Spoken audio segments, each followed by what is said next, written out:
Hi, இப்போ வந்து பாருங்க, நம்ம தோசைல போகலாம்.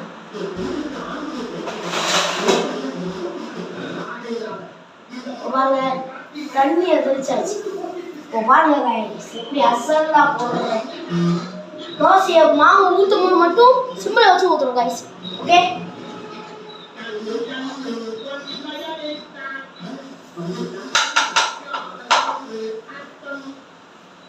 பாருங்க guys, அழகா ஸ்மூத்தா ரவுண்டா சூப்பரா போகும் guys.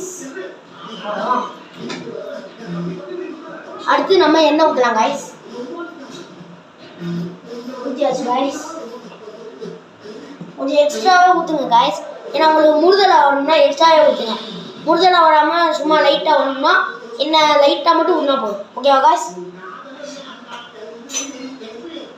தோசை கரண்டியே எடுத்துக்கணும் guys. சிம்மில் இருந்ததுல guys, அதை இப்போ ஃபீல்டில் வைக்கணும் guys. நடுவில் வச்சா பக்காவாக வரும் சார் guys. ஓகே,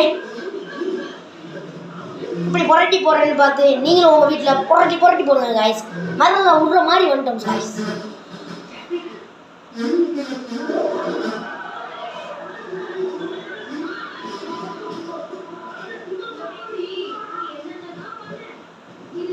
டைம் பாஸ்க்காக தான் கைஸ், டைம் பாஸ்க்கு தான் நான் பேசிக்கிட்டு இருக்கேன்.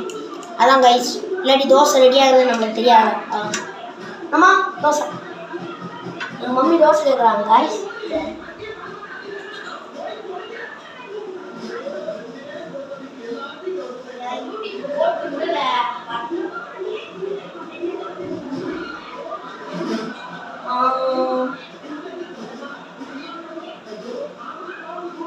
ஓரளவு வந்துருச்சு guys. இப்போ புரட்டி போடலாம் guys.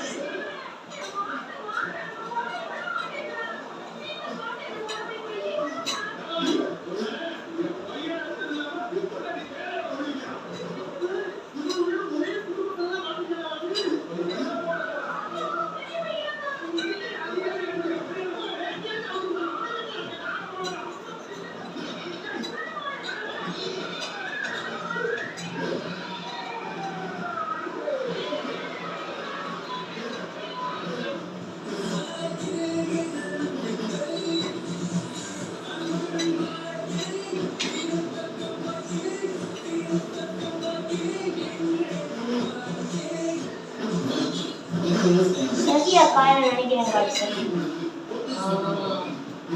எழுதணும் பாருங்க.